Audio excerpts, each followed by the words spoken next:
পাকিস্তানের সঙ্গে উত্তেজনার মধ্যে ভারতের কেন্দ্রীয় সরকার বেশ কয়েকটি রাজ্যকে বুধবার নিরাপত্তা মহড়া চালাতে বলেছে। সূত্রের বরাত দিয়ে ভারতীয় সংবাদ মাধ্যম এনডিটিভি এই তথ্য জানিয়েছে। এমন এক সময় ভারতের কেন্দ্রীয় সরকার এই আদেশ দিল যখন পহেলগামের ঘটনার পর পাকিস্তানের সঙ্গে উত্তেজনা বিরাজ করছে।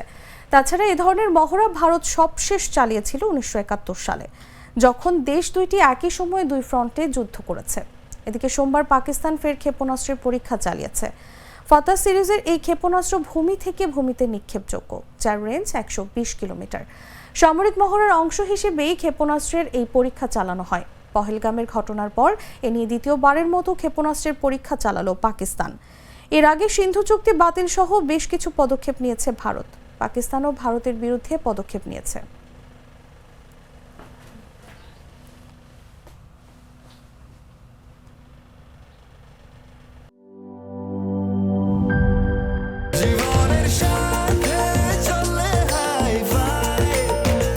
স্বাস্থ্যকর অল টাইম ফ্যামিলি কেক, সব সময় অল টাইম হেলদি লাইফ।